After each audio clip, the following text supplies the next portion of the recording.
எப்படி அடிப்பீங்க? அடிங்க பார்க்கலாம். இயக்குனர் எல்லாருக்கும் பிடிச்ச ரொம்ப காமெடி ஆக்டர். இதுக்கு மேல என்ன சொல்றது, இவரை பத்தி சொல்ல வேணாம், எல்லாம் திரையிலேயே பார்த்திருப்போம்.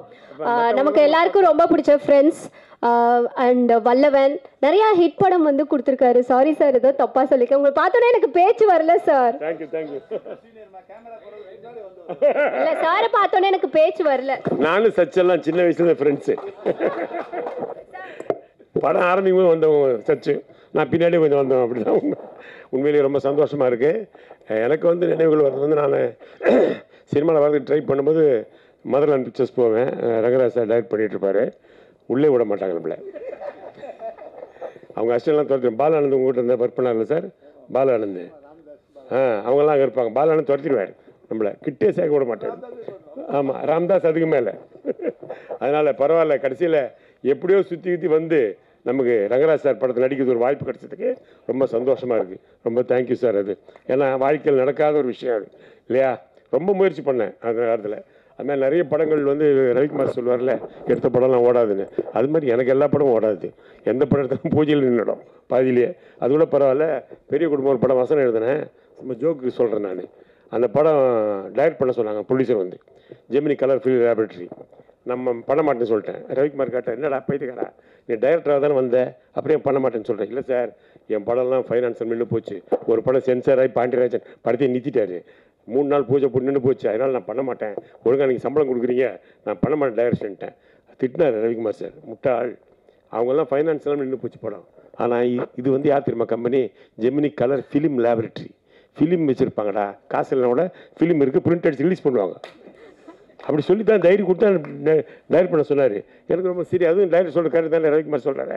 ஒரு சந்தோஷமாக போய் டைரக்ட்லாம் பண்ணலான்னு டிஸ்கஷன்லாம் பண்ணி ஜெயராம் மீனாங்கலாம் அட்வான்ஸ் கொடுத்து, மணிவண்ணன் விவேக்கெல்லாம் அட்வான்ஸ் கொடுத்து, முதல் நாள் ஷூட்டிங் ஒரு 3 ஷாட் எடுத்திருப்பேன். ஒருத்தன் வந்தான், ஷூட்டிங்கை ஸ்டாப் பண்ணுறான்ட்டான். என்னடா பெப்சி பிரச்சனையான்னு கேட்டேன். அதெல்லாம் ஒன்றும் இல்லை சார், ஃபிலிம் இல்லைன்ட்டு போயிட்டான். இது யாராவது கேள்விப்பட்டுக்கலாம் அது மாதிரி. அப்போ மணிவண்ணன் சார் சொல்கிறாரு, ரமேஷ் கண்ணா, ஃபிலிம் கம்பெனிலேயே ஃபிலிம் இல்லைன்னா நீ எல்லாம் எப்போரா டைரக்டராக. அதான் உண்மை. ஆனால் கடைசியில் அஜித்தை இப்போ தலை சொல்லோட ஏகே அவர் வச்சு ஒரு படம் பண்ண தொடரும்னு. அதுக்கு இளையராஜா இசையமைத்த ஒரே படம் அஜித் படம் தான். அதாவது சினிமாவில் நீ சினிமாவை நம்பி உழைச்சா நிச்சயமாக சினிமா ஒன்று கை கொடுக்கும். அது மாற்று கருத்தே கிடையாது.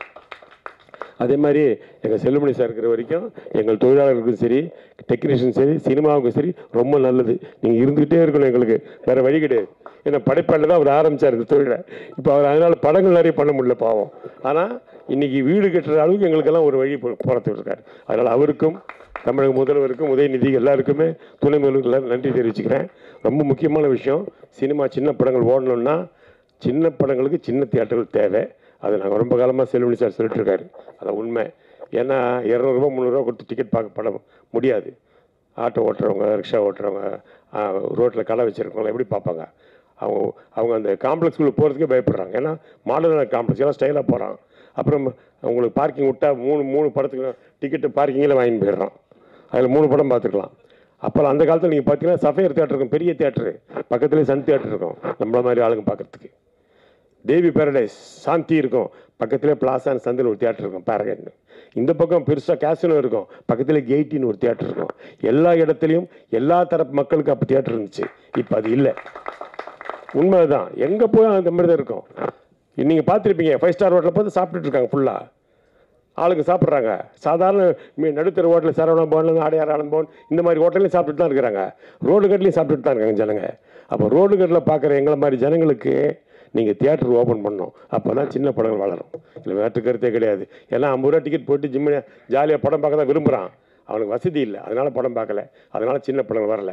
சின்ன படங்கள் வந்தால் தான் வித்தியாசமான கதைகள் வரும், வித்தியாசமான இயக்குநர்கள் வருவாங்க, வித்தியாசமான நடிகர்கள் வருவாங்க. அதனால் அதற்கான வழியை பெப்சி தலைவர் தான் அரசாங்கத்தில் சொல்லி அதுக்கு வழி பண்ணணும்.